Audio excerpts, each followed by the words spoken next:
I'm Teresa Carraggio, and this is Third Paradigm. And this is a tale of two tonic masculinities. As I posted on my episode, Tonic Masculinity and Feminine Wiles, I had, to my knowledge, coined the term on Charles Eisenstein's I Like to Fight, where I wrote, "This does my heart good.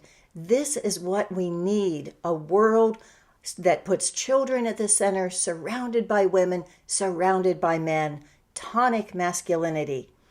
To which J. Rollins posted, stealing that tonic masculinity, and then I said, please.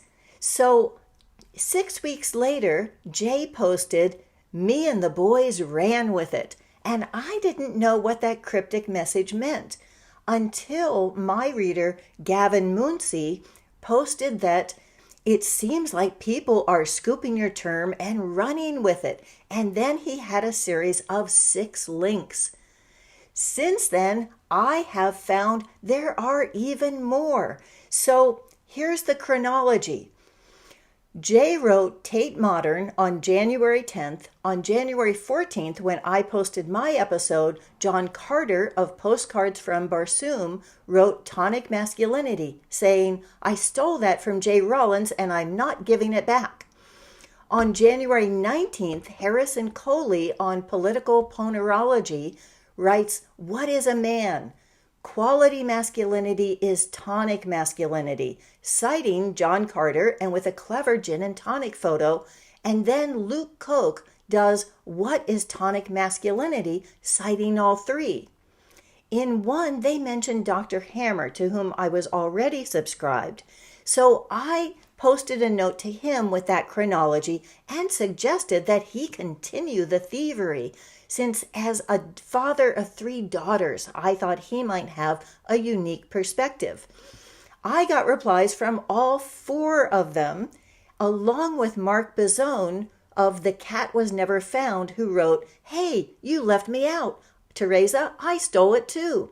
And I since found out that William Hunter Duncan, author of Born on the 4th of July, also posted on it. He reads my Substack and has given a great deeper analysis of J.J. Koehli and something that I talked about in my episode on Malone. So this is what I wrote in response to them. The first thing I want to say is that you're magnificent writers, and I'm so pleased to have this somewhat accidental association with all of you. Mark, I'm looking forward to reading yours also. When I told my daughters I was an influencer, I said, and these aren't just any blogs. These guys have put research into the etymology, the context, the connotations, and created a whole world around it, complete with sci-fi imagery. I feel like in an odd little flip, I had the momentary pleasure of conception, and they did the hard labor of bringing it to birth and nurturing it into life. What I'd like to do is join the conversation. When I posted my own Substack on tonic masculinity and feminine wiles, unknowingly at the same time as yours, it was in response to someone who'd banned me for 100 years for commenting that I didn't think men should tell women what feminine intelligence was. I thought there was work to be done in his own zone of what men should aspire to and not the liberal tropes he was spouting. So I've had to ask myself, is it mine to suggest to men what tonic masculinity should be? We are, I believe, all in agreement that something has gone terribly wrong with relationships between men and women, and with the core concept of family, from which the good and the dysfunctional all come. The perspective I have to offer isn't just as a woman, as in this is what I think we need from you guys. It's as a mother of young women who are navigating this terrain. My focus is in bringing about a feminine economy, socio-spirituality, and metaphysics. It's about trying to birth a whole new metanoia. I'm glad that you've become real people to me through your thoughtful responses. I'd like to take some time and put together an episode giving feminine elder perspectives on what I meant by it. I hope that you'll see this as a co-parenting endeavor with your blessing. And I will no longer give it the somewhat snarky title of Tonic Masculinity is Not a Brofest. But thanks for letting me get that title out of my system here. I can't remember when I've had so much fun. If you're watching this on YouTube, go to the Substack, which will be up simultaneous with this, and look at the 8 different link backs that I've put to the articles so far. It starts with J. Rollins, and he writes Tate Modern looking at Andrew Tate as the opposite of tonic masculinity, and I'll be responding to that more in this episode.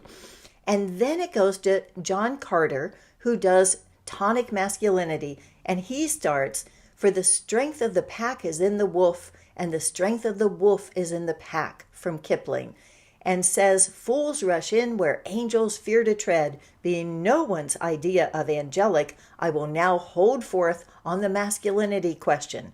And his Postcards for Barsoom, if you haven't seen it, it is visually sumptuous. It came across my radar before this, but this has been really fun. And then Born on the 4th of July has Sacred Masculine, which is really interesting. And he later has one also on Second Christmas, which is about the same topic and takes a very interesting twist on this. Then Political Ponerology, I don't know if I'm pronouncing that right, has What is a Man? And that takes a very different twist, which I'll be exploring all of these in subsequent episodes. And then you have Luc with What is Tonic Masculinity? And then The Cat Was Never Found with Mark on In From the Cold. And then you have Tonic Intersectionality, which I am really looking forward to talking about. And then Doc Hammer, at my urging, did The Hearth and the Wild Wood. And that takes up Dad's perspective, which is really interesting. To savor this conversation in 8 parts, I'm going to start with J. Rollins, who started my snowball rolling. And he writes about Andrew Tate as the single worst example of masculinity on the internet, and then explains why. The contrast, Jay says, is tonic masculinity. He writes, "Tonic masculinity is using the right tool for the job, and the tools that I found work best for the job of being a man, the real tools in the toolbox of masculinity, which is surprisingly heavy, are a combination of doing your duty and treating others with the respect they're due.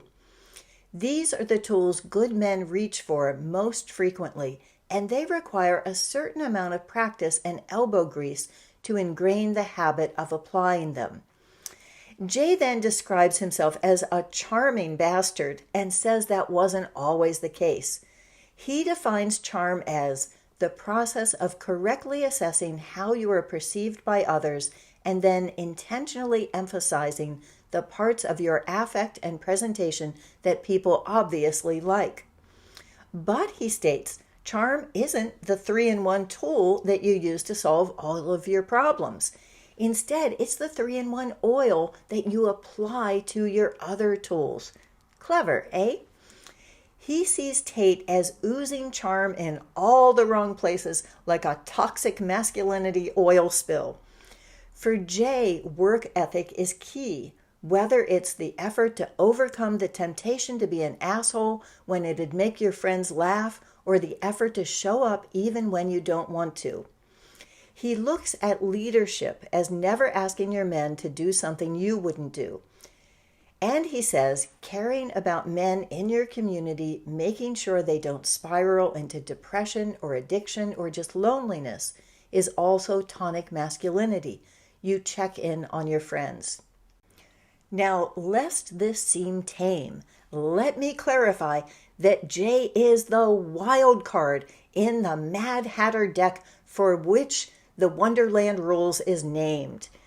In Martian Wonderland, he and John Carter do a podcast that makes fun of more or less everyone and explain the application of tonic masculinity to the etiquette of shining your shoes, among many, many other funny things.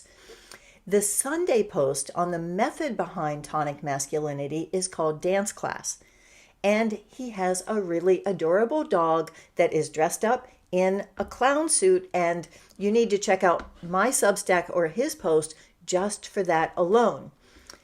In the post on Dogs and Democracy, Jay writes, "There is no secret to what we're doing with this tonic masculinity project.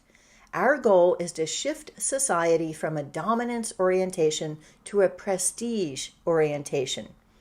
I don't want elites using socio-linguistic expertise to dominate others. To be clear, it's a thoroughly selfish desire on my part. I don't like being dominated myself, and a dominance-oriented society is one in which the majority is unhappy.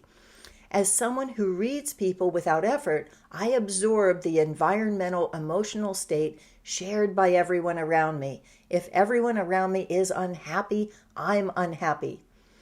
But there has to be a hierarchy. We're not unlike dogs in that we are anxious if we don't know which social strata we inhabit. And the impossible feat woke Marxists always try to accomplish, changing the inbuilt biological rules that govern human behavior so as to put the marginalized on top of the hierarchy by fiat, is madness. It is an insult to human dignity. It does not and cannot ever work. So what we're doing, all of us in the neo-gonzo axis and all of the projects with which we're affiliated, is changing which set of rules we follow. Tonic masculinity is an attempt to live by rules established and codified by the founders of the United States, a prestige-oriented hierarchy based around competence, excellence, and initiative. No more, no less. Our elites lead, theirs rule. A society premised on tonic masculinity is one in which the slices everyone gets are a little smaller, but the whole pie is much, much bigger. The net effect of a world in which everyone instinctively looks for a positive sum games is that everyone ends up with a little more, not a little less, and the common goal becomes being happy as opposed to ingesting as much as you can consume. As all of you who've watched me for a while know, I am all about changing the rules that we follow. But I don't know about hierarchy, which is the inheritance order of the archons from ancient Greece, who were the rulers.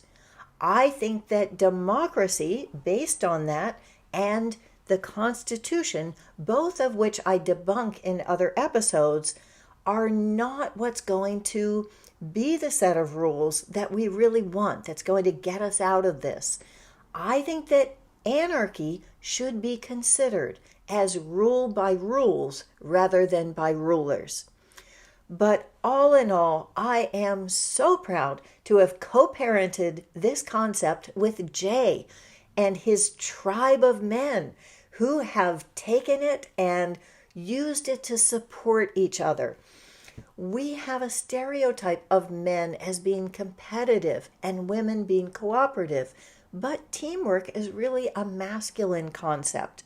That's what I think is happening here.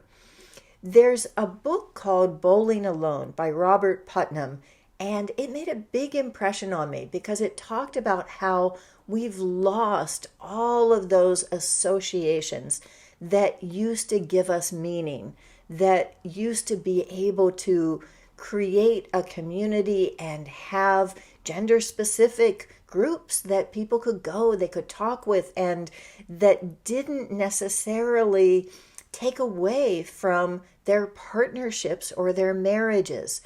Now men, I believe, are left in this world where every female promotion is being celebrated while every random male comment is being scrutinized for hidden sexist connotations. It is very, very stressful. So I remember my dad belonging to the Knights of Columbus and having those costumes and pageantry and the secret rituals and cheap beer and shots, and having a place that he could go and be with other men and have a code of honor that they supported each other in. When he had his funeral, the average age of the young men who were carrying the casket was in their 70s. And there were things that they said at his memorial that surprised me. There were things that I'd never known about him. So I think that we need that. I think that love is love, as the woke crowd says, and that there is a love between men that doesn't take away from women, but brings them back home more complete, more sure of who they are, and more committed to being their best selves. To end, I think that Jay is right to separate means and ends, the tools from the job, on the topic of charm and what it's used for. I have one of my YouTube videos from early on, before I did Substack, which is on Jocko Willink, and it's called, Is Our Love Being Pimped for Profit? In the same way, I think our charm or likability has become a marketing tool that we're told to put our charm to work, to make ourselves likable, to get people to trust us, only so that we can sell them something. And that's the way of the world. For Jay and all the boys in the band, I wish them a feminine economy so that our love and our labor can serve family and community and not the interest of the market in making the rich richer. I think that the ethics that they're talking about of honor, duty, and kindness is exactly what we need to restore both masculinity and femininity, and to bring some goddamn fun back into relationships. So, thank you, Jay, for setting the tone of the tonic. To be continued.